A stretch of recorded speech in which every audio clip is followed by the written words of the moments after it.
pessoal, tudo bem? Começa agora o quarto episódio do programa Que História é essa, Thaís? E a minha grande estrela é Eneléu Alcides, com uma formação diversificada e repleta de conquistas como advogado, jornalista, professor, antropólogo, fotógrafo e gestor cultural.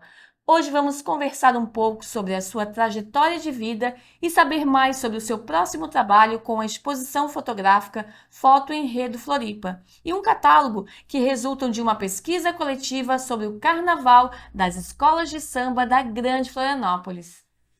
Thaís, muito obrigado por esse convite. Parabéns pelo teu programa. Linda a tua sala cheia de livros. O risco é que quando eu vejo um monte de livros assim, a gente pode de repente interromper a conversa para eu começar a olhar, vai dar vontade de pegar para ler. A ideia era essa mesmo, né? Já que a gente está contando histórias, né? Várias histórias de pessoas assim com bastante conteúdo. Então a ideia foi essa, né? De trazer algo mais intimista também e com os livros que é a nossa cultura, a nossa história, está dentro muitas vezes de vários livros, né, Eu Janel? cresci dentro de uma biblioteca da minha casa e vivi em todos os lugares que eu estudei dentro da biblioteca também. Então, livros é a minha paixão.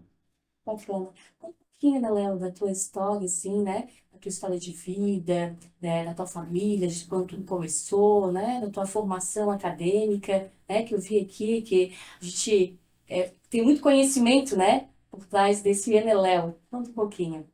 A minha família é uma família muito grande, muito linda, muito amorosa. Eu nasci numa família de 9 irmãos, que todos se dão maravilhosamente bem. São 20 e tantos sobrinhos, hoje já, todos os sobrinhos já são casados, têm um monte de filhos, então a família é muito extensa. Quando a gente se reúne, e a gente faz isso periodicamente, é no mínimo 60, 70 pessoas num evento. Então, é uma família muito tranquila e muito amorosa. Então, isso é uma oportunidade singular. Não é todo mundo que tem essa oportunidade. Eu tive e tenho ainda de conviver com essa família. E a tua formação, como foi que Em aconteceu? termos de formação e de Hum. profissão, fica um pouquinho mais complexo, porque eu sempre fui muito curioso, desde pequeno. Como falei, gostava muito de livros. Então eu acabei abrindo muitas portas para mim. Eu nunca consegui me concentrar. Fiz a minha vida inteira o exercício de tentar se colocar uma coisa como é isso que eu vou fazer profissionalmente. Mas eu já, quando eu fiz o corte, assim, eu cortei 25 profissões que eu queria ter e escolhi umas 10, assim. Umas 10 acho que dá para levar. Então, sempre foi essa escolha, né? Sempre gostei de música, sempre gostei de arte, mas também gosto de filosofia, gosto de antropologia, gosto de todas as áreas das humanas em geral.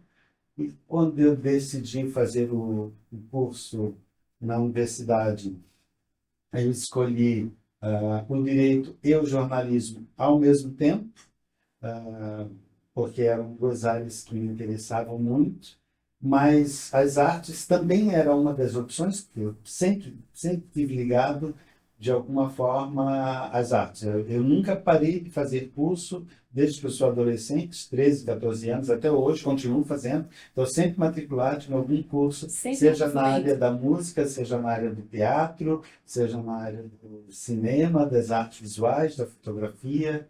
É uma formação paralela. Mas, quando eu decidi fazer a faculdade, A eu primeira faculdade foi Direito. não, foi as duas Os juntas, dois juntos, né? Direito e Jornalismo. Direito e jornalismo, eu comecei juntos. Fiz um vestibular também para música, numa terceira faculdade, mas aí eu entendi que as artes era alguma coisa que eu ia reservar para ser É o que o bate no teu meu, o coração. meu recanto, assim, a minha válvula de escape. Não vou chamar de hobby, porque isso não é hobby. Quando é uma paixão, você não tem, não é um hobby, é minha paixão, né? Então, era uma coisa que eu não queria transformar numa profissão, porque se eu transformasse numa profissão, eu entendi que eu ia comprometê-la de alguma forma, né? Que eu ia ter que fazer na área das artes coisas que talvez não fosse a minha vontade, meu desejo, porque se eu tivesse que sobreviver dela, eu teria que profissionalizá-la e isso poderia me trazer recortes que eu não queria. Uhum. Então, eu decidi apostar profissionalmente mais no direito e deixar a área da arte como minha válvula de escape. Hoje você trabalha na área do direito. Eu sempre trabalho em múltiplas áreas, porque assim, eu sou advogado há 35 anos, ininterruptamente, nunca deixei De de exercer a advogar, função. de exercer a função. Teve momentos que eu tinha uma atuação mais intensa, assim, praticamente o tempo inteiro mais ligado ao direito. Em outros momentos, o direito tem que competir com as outras escolhas. Mas também vou dizer que desde muito jovem eu sou professor, porque já na minha primeira fase de faculdade eu resolvi dar aula, dava aula para primeiro e segundo grau, na época era primeiro e Uhum. segundo grau, hoje ensino Isso médio. fundamental, ensino médio, né? Eu dava aula para quinta, sexta, sétima, oitava e para o segundo grau de português, de educação artística. Também, desde lá, eu nunca parei de dar aula, sempre estou dando ou de uma forma ou de outra. Durante muitos anos eu fui professor universitário. Na área de jornalismo ou do direito? Porque agora a gente tem que estar sempre perguntando assim, né? Bom, eu dei aula para. A maior parte do tempo foi na área do direito, porque a minha aderência é. Eu sou doutor em direito, então a minha aderência maior é na área de direito. Mas a especialização dentro da Mas, área da aula que você dá, em que área? bom, a maior parte do tempo na faculdade era direito, mas eu também dava aula de antropologia, dava aula de sociologia e dava outros cursos também. Também dava na área de arte, eventualmente. Eu vi que a sua formação também é antropologia, né? Fotografia, sim, meu mestrado é em Ah, antropologia e desde então a minha cabeça funciona como um antropólogo. Eu tenho múltiplas profissões, mas em qualquer delas eu sou antropólogo. Então, enquanto advogado, eu sou antropólogo. Enquanto gestor cultural, eu sou antropólogo. A antropologia que faz a minha forma de olhar e de encarar o mundo. Mas então, assim, para resumir, eu sou há uns 40 anos professor, continuo sendo. Hoje não sou mais professor na universidade por absoluta falta de tempo, mas continuo dando aula, inclusive esse projeto que eu vou falar Isso hoje, nós vamos deixar para daqui a para pouco. ti e para o público também. É um projeto que nasce de uma disciplina que eu resolvi dar, mas uma disciplina de fotografia, numa escola técnica de fotografia. Uhum. Então, continuo esporadicamente, eu sou convidado ou para uma faculdade ou para uma escola para dar algum curso específico. Então, 40 anos enquanto professor, 35 enquanto advogado e trabalhando na área de arte, em algum tipo de produção E, ou gestão cultural há bastante tempo. e em que momento, né, em que o teu caminho se cruzou efetivamente com a cultura, com a arte? Em que momento foi o teu trabalho assim mais sólido, onde você teve uma maior visibilidade, né, na área da cultura? Bom, em 2011 eu comecei a procurar um pouco mais fazer produções na área de arte, junto com uma sobrinha minha, que é a Elisa Schmidt. Eu fui fazer um documentário no Acre sobre os índios Runiquim. A gente fez um documentário, que é uma delícia de documentário. Esse documentário tem hoje em alguma plataforma? Sim, Depois? sim, sim. Inani Banu, é o nome do documentário, está na plataforma Do YouTube. A Elisa fez a direção, eu fiz a assistência de direção, fiz a fotografia também, um dos fotógrafos, né, um dos fotógrafos, e foi um momento assim que eu comecei em 2011 a trabalhar um pouco mais com fotografia, e aí fiz um material para algumas exposições. E em 2013 eu fui convidado, como eu sou procurador do BADESC, Uhum. né, dentro do direito, quando eu parei meu trabalho enquanto professor universitário, eu fui para o BADESC trabalhar enquanto advogado. Então eu estou há 20 anos, basicamente 20 anos, 19 um pouquinho, Uhum. procurador do BADESC. Em 2013, o BADESC tem uma fundação de cultura maravilhosa, que se chama Fundação Cultural BADESC, o presidente me convidou para assumir a fundação e para dirigir a fundação. Então, eu fiquei 8 anos e pouquinho dentro da fundação, e aí foi o momento em que eu até me afastei mais do direito, continuei fazendo uma coisa ou outra, mas praticamente eu tinha, né, 12 horas por dia dentro da fundação, fazendo organização de exposições, né? Curando tudo aquilo que acontecia. Eu Mas não não era, curtia, eu não curadoria, era o curador das exposições, fiz uma ou outra certo. curadoria, mas eu era, de alguma forma, o gestor e o curador geral da casa, né? Como a gente quer conversar muito sobre cultura, só conta um pouquinho mais de como aconteceu, né, esses 9 anos de atividade dentro da Fundação Cultural Badeschi. Foi uma experiência singular, principalmente porque eu tive, durante o período que eu fiquei lá, uma equipe maravilhosa. Passaram algumas pessoas pela fundação durante a minha gestão, mas eu posso citar o nome da Carol, da Bianca, do Jonas, da Karine, da Vanessa. ah, Perdão de ter deixado algumas outras pessoas de fora, mas foram as pessoas assim que mais tiveram atuação junto comigo, né?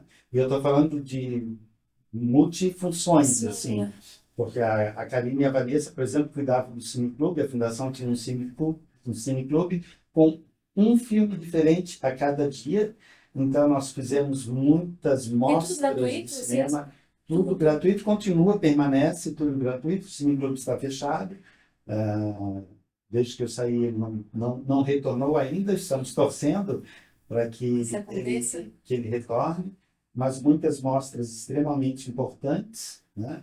Lá tinha apresentações de música, tinha apresentações de performance, feiras de arte e principalmente os espaços expositivos. A Fundação Cultural tem um dos espaços expositivos mais importantes de Santa Catarina. Obras, É um espaço de exposição temporária, ele tem dois espaços, é o espaço Fernando Beck e o espaço Paulo Gaiati. O espaço Paulo Gaiati, inclusive, foi criado na minha gestão. Eu peguei uma outra área da fundação que não era utilizada para exposições e a gente criou um espaço que acabou se tornando muito especial, muito singular, né? Então foi assim uma produção imensa, tudo isso, tudo aquilo que a gente fazia, a gente registrava em catálogos, porque eu acho que a memória da arte, a memória da produção é uma das coisas mais importantes. Então, assim, meu ponto-chave na fundação era a questão da memória. A memória, para mim, é fundamental. Então, não só esses catálogos, quem quiser ter acesso, ainda estão lá. eles estão todos online, né? Se entrar no site da Fundação Cultural Badeschi, você pode ter acesso a todos os catálogos de forma digital. Físicos, a gente fez tiragens específicas, né? Então, não sei se ainda tem algum catálogo lá disponível, deve ter algum ou outro, mas não todos. A gente fez 11 catálogos ao todo, né? Então, assim, não só a gente registrou a memória de tudo que aconteceu de 2013 até o ano que eu saí na fundação, como também a gente fez o resgate de toda a história anterior da fundação, que nasce no hall do Badeschi, no espaço chamado Fernando Beck, em fevereiro de 1991. Então, nós conseguimos resgatar todos os convites, todo o material, e nós, que eu digo, eu e aquela equipe Equipe maravilhosa, né? Trabalho de equipe fantástico. E isso está tudo à disposição. Agora eu sei também que a Fundação está para lançar um novo catálogo, referente ao último período, depois que eu saí da gestão. Ele pega um pedacinho de um trabalho que eu fiz lá ao sair, mas ele continua na nova gestão, deve estar para ser lançado esse ano. Que bacana. E você acha, né, que essa tua grande passagem, né, esse teu grande trabalho que você exerceu na Fundação Cultural Badeschi, ele fez com um trampolim para te conhecer novos trabalhos, de repente ter batido no coração do teu projeto, ou a escola? Foi uma oportunidade singular, porque a Fundação Cultural Badeschi é um universo, então eu posso dizer que aquilo lá São foi... vários contatos também se criam, né? Aquilo lá foi uma graduação, um mestrado, um doutorado, um pós-doutorado junto. Aliás, durante a minha estada na Fundação eu fiz um pós-doutorado também em História da Arte, junto com a professora, minha supervisora foi a professora Rosângela Xerém, que foi uma grande professora e hoje é uma grande parceira. A gente tem feito muito trabalho juntos, né? Esse ano, praticamente todos os trabalhos desse ano é um trabalho em parceria com a professora Rosângela Xerém. E sim, eu conheci um universo de artistas e artistas de várias áreas, porque pela Fundação passam artistas de artes visuais, pessoal da música, pessoal da dança, pessoal da performance. Uma É um grande história. espaço maravilhoso, foi uma oportunidade Quem singular. ama cultura ali foi, então, Dirigir um espaço desse é algo fantástico.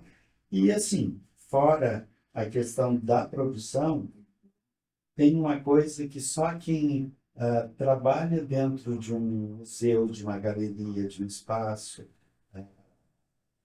pode vivenciar, que é, no momento em que esse espaço está fechado, né, você pegar um café, pegar uma taça de vinho, pegar um esse copo vídeo d'água, toda aquela né, história. e passear à noite, passear de madrugada ou de manhã cedo por esse espaço, curtindo cada uma daquelas obras. Então, assim, para quem gosta da área de arte, o maior privilégio que pode haver é você trabalhar num espaço desse, curtir, depois de toda a correria da produção, né, que às vezes não dá nem tempo de curtir muito até a coisa estar lançada ao público, mas poder curtir depois esse momento que você está frente a frente Então, uma grande memória afetiva com ficou. grandes artistas. Nós fizemos grandes exposições lá, e aí tem aquela coisa de estar o tempo inteiro dentro de um espaço, que para mim é muito importante, né? Sentar em um espaço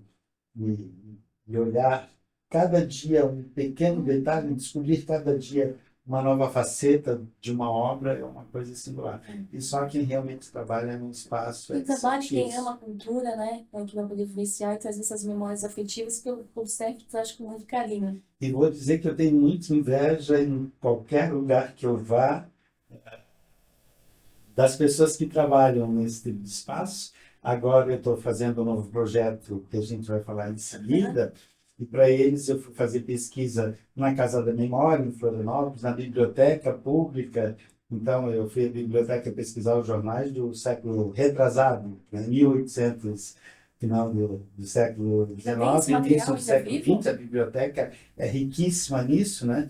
Ao ter contato com aquele material, eu disse, meu Deus, né? Eu queria trabalhar aqui, queria conviver com isso, poder pesquisar Bacana, os nisso. jovens hoje estão tão ligados, né, nas redes sociais que nem se dão conta que ainda existe a biblioteca para Mas as pessoas conhecer que não mais a são história. jovens também se esqueceram que existe uma biblioteca. Inclusive eu me esqueci.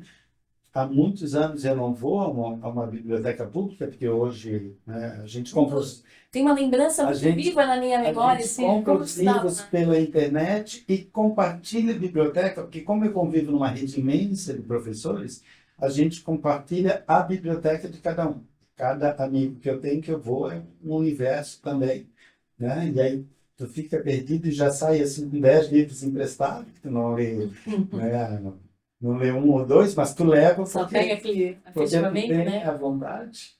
E digo que eu acho importante isso, mesmo que você não consiga ler todos os livros que compra, todos os livros que vê, mas só o fato de tê-los próximos nessa convivência já é uma coisa importante. Então, mas eu estava dizendo, cada vez que eu visito um espaço desse, me dá inveja das pessoas que trabalham lá. E vou te dizer que isso não é apenas para, né, quem é diretor, quem é gestor, quem não é educador. Isso funciona para qualquer funcionário, até para o pessoal de limpeza, para os vigias. Pode ter aqueles que não se interessam tanto, mas na fundação, por exemplo, nós temos pessoas que trabalhavam na vigilância, trabalham ainda até hoje, que são icônicos, né? E que eles conhecem cada exposição que entra lá, e eles querem se aprofundar, querem entender e defendem, e às vezes alguém entra assim, e torce o nariz e reclama, e eles vão lá e contam uma chavezinha qualquer para a pessoa entender aquilo que está. E pelo menos na minha gestão eles tinham essa autorização, né? Para interagir com o público também e dar Que as grande pequenas oportunidade também, chaves. né? O que é ser um bom gestor, né? Oportunizar várias pessoas, né, a ter também um acesso ao conhecimento da arte, da cultura, e que muitas vezes não é com muita facilidade que todos conseguem, né? Muito bacana esse lado. Não, eu conheci muitos gestores que tentam guardar Sim, para si e, na verdade, acabam perdendo a melhor parte, porque a melhor parte de você fazer uma gestão é você compartilhar, sim, porque, olha, é um aprendizado imenso. E vou dizer que eu aprendi muito com a visão da faxineira sobre as obras, com a visão do vigilante sobre as obras, porque é um outro olhar. Senão a gente fica numa arrogância muito grande, de uma visão academicista, de uma visão de pares, e perde todos esses olhares invisíveis, né, que, que a gente não tem condições de ter se não realmente repartir essa oportunidade do lugar da fala, da experiência e das trocas, né? Bela, me conta agora um pouquinho de como a fotografia entra na sua vida. Em que momento? Bom, eu acho que a fotografia começou durante o curso de jornalismo. Eu tive várias disciplinas de fotografia, então foi os primeiros ensaios fotográficos, conhecer o que é fazer fotografia enquanto ensaio fotográfico, Uhum. enquanto tema, ah, aconteceu no curso de jornalismo e fiz algumas exposições, aquelas coisas mais acadêmicas, esporádicas, mas que eu guardo Sim. bastante carinho. E de lá para cá foi um crescente. Claro que quando você é, como você falou, multitarefa, Uhum. multiprofissão, você tem essas coisas de que você faz, vai, depois dá um tempo, fica um tempo sem, né? Então, durante muitos períodos, eu vou, retorno, paro, porque realmente não dá para fazer piano, fotografia, curadoria, gestão, tudo ao mesmo Tudo ao tempo. mesmo tempo. Mas a gente vai alternando, faz um pouquinho de um, faz um pouquinho do outro. Maravilha. Então, Deixa eu falar aqui para vocês. O Eneléu está organizando, né, uma exposição fotográfica. Ele vai contar um pouquinho para a gente de quem é a equipe dele, de como surgiu, né? Porque ele vai linkar também com o carnaval, né, da Grande Florianópolis. Então, ele tem muita história boa para contar para a gente. Esse trabalho incrível, né? Logo, logo vai ser lançado. É isso? Então, com vocês, Eneléu conta assim, bem para a gente de como tudo começou. bom, se é para falar como tudo começou, eu vou dizer como é que surgiu essa ideia. Na verdade, ela está aguardando uma oportunidade desde 2011. Em 2011, eu tive a oportunidade de fotografar todo um processo de construção de um desfile de escola de samba. A construção, a pesquisa do enredo, o desenvolvimento das fantasias, das alegorias, a construção disso foi o Carnaval da Consoado. Em 2011, o Marcelo Machado e o Fernando Albalustro foram convidados como carnavalescos e desenvolveram um enredo chamado A Soriana Ser do Mar. E eu tive a oportunidade de fotografar todo esse processo. O desfile aconteceu em 2012, mas o processo começou em 2011. Porque tem muita gente que acha que carnaval é fevereiro. Carnaval é fevereiro para quem Vai lá vai desfilar, né? curtir o carnaval ou desfilar o carnaval. Para quem trabalha o carnaval é o ano todo, o ano inteiro, né? E eu fui convidado, tive essa oportunidade. E foi, assim, uma verdadeira descoberta, foi uma epifania, E o né? carnaval sempre bateu o teu coração? Não, o carnaval não batia, meu coração não gostava de carnaval. Quando eu era adolescente, eu não gostava de carnaval. E mesmo amando tanto música e gostando muito de samba, eu gostava do samba dos nossos compositores da música popular brasileira, mas eu não gostava de samba enredo. Eu tinha uma dificuldade muito grande de entender aquilo. Para mim era muito complexo, eu não conseguia entender aquele. Eu gostava de música mais calma, mais suave, e eu não conseguia entender o que era o samba enredo. Para mim era, num primeiro momento, barulho. Eu demorei muitos anos para conseguir descobrir. O samba enredo foi a minha segunda epifania com relação ao carnaval. Então, já que eu estou falando das epifanias, né, eu também não gostava muito de carnaval, já tinha participado, já tinha desfilado, já tinha ido à escola, mas assim, achava aquilo bonito, mas nada que me chamasse de especial atenção. Em, acho que 2004, 2005, eu fui convidado para ir assistir um desfile na Marquês da Sapucaí. Deveria ter tido essa epifania aqui, poderia ter tido essa epifania aqui, mas não aconteceu. Foi acontecer no Rio de Janeiro. E fui para lá assim, com bastante medo. Como é que eu vou aguentar até as 6 horas da manhã essa montoeira de escola? Barulho acho, na minha que eu cabeça. acho muito bonito, não, porque o barulho ao vivo até não me incomodava muito. Eu gostava de assistir, já tinha ido várias vezes assistir aqui, mas aquela coisa de um monte de escola até as 6 horas da manhã, achava que era um pouquinho demais. Comecei a assistir e daqui a pouco passa uma escola que especificamente é Salgueiro, poderia ter sido qualquer outra, Foi na época do mas, Chocolate de Coração? mas aconteceu com a Salgueiro. Não foi, eu não vou foi. me lembrar qual foi o enredo, porque eu não sou muito bom com relação a esses registros todos, mas a hora que a Salgueiro passou, não é que eu gostei, não é que eu me apaixonei, é que aquilo me arrebatou de uma tal maneira, né? Eu estava numa cadeira de pista, então vendo o detalhe primoroso de cada elemento das fantasias de aula, das fantasias de destaque, das alegorias que passavam. Aquilo foi uma coisa estrondosa, assim. A partir daquele dia, eu comecei a, a não conseguir mais parar de assistir e tentar entender o que é o desfile de carnaval. Porque o desfile de carnaval, na verdade, é um grande espetáculo que conta uma história, é um enredo, que é um enredo que provém de uma pesquisa, que o carnavalesco se debruça e faz aquilo profundamente, e você tem que tentar fazer a leitura daquilo que está acontecendo, né? Quando você assiste pela televisão, os comentaristas te dão informações, te dão dados, até porque eles recebem um book completo de tudo Uma sinopse, né? uma sinopse de tudo que vai acontecer, né? Mas, claro, quem tem um olhar treinado consegue ler aquilo, e é um exercício mesmo, porque se você não tem esse olhar treinado para ler, você perde grande parte do espetáculo. Você vê a beleza, mas perde esse fenômeno todo, né?